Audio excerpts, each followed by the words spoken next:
Tak nak sujud tu lah dia nak betulkan rambut, nak angkat rambut dia. Kerana dia tahu kalau dia sujud time tu confirm tak sah sujud dia. Kalau tak sah sujud maka batal lah sembahyang dia tu.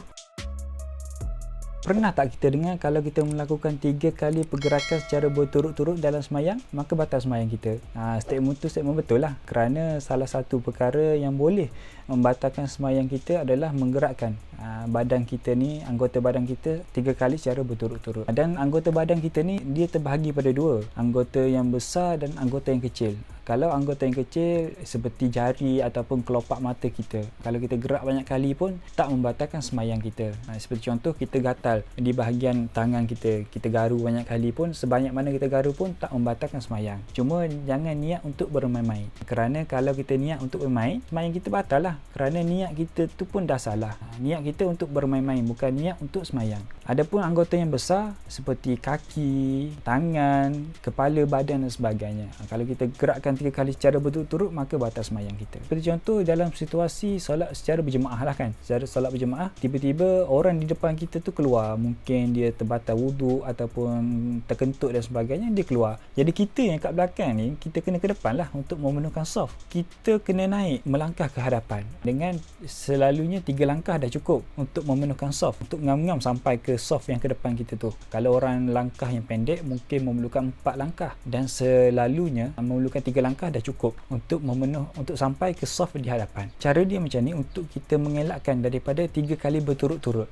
Kalau lah kita melangkah macam ni kan saf hadapan dia kosong.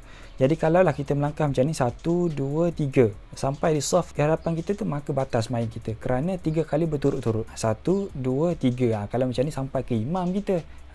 Jadi cara dia macam ni. 1, berhenti sekejap. 2, berhenti sekejap. 3, berhenti sekejap. Ngam-ngam sampai di saf hadapan. Ada juga orang kalau kita perasan time nak solat, time itulah dia nak betulkan rambut. Masa mana tu? Masa nak sujud lah. Time nak sujud tu lah dia nak betulkan rambut. Nak angkat rambut dia. Kerana dia tahu kalau dia sujud time tu confirm tak sah sujud dia. Kalau tak sah sujud maka batal lah sembahyang dia tu.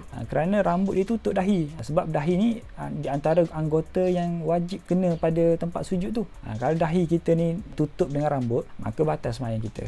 Jadi nasihat untuk orang macam ni, pertama sekali jaga pergerakan. Tak kata batal sembahyang, tak. Cuma dinasihatkan supaya jaga pergerakan. Yang kedua, kita ni disunatkan untuk sebelum kita solat, disunatkan kita untuk kemaskan diri kita. Dan di antara perkara yang kemaskan diri adalah disunatkan kita memakai kopiah time kita sembahyang. Ataupun kita tak nak pakai kopiah pun, kita disunatkan untuk merapikan rambut supaya tak mengganggu pergerakan solat kita.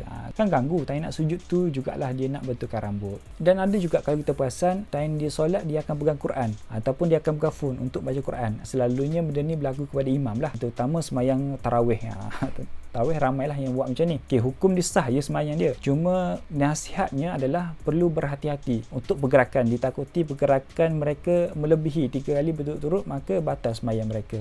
Kesianlah kepada makmum kat belakang tu. Dan ada juga pergerakan, sekali pergerakan maka batal sembahyang dia. Apa dia? Seperti contoh kita sembahyang elok, kita sembahyang tiba-tiba lipas jatuh, cicak jatuh, kita terkejut, melompat, mengguling dan sebagainya, maka di sana dah tak nampak wajah sebagai wajah sembahyang, dah tak nampak sebagai salah satu perbuatan sembahyang, maka di sana batal sembahyang dia. Maka kena sembahyang baliklah. Sebab itulah kita dinasihatkan oleh agama kita untuk kita mempelajari apa yang kita nak buat. Seperti kita nak solat, kita kena belajarlah bab-bab solat, perkara yang boleh membatalkan sembahyang, perkara yang sunat time sembahyang, perkara yang wajib time sembahyang, supaya kita tahu apa setiap hukum yang kita buat.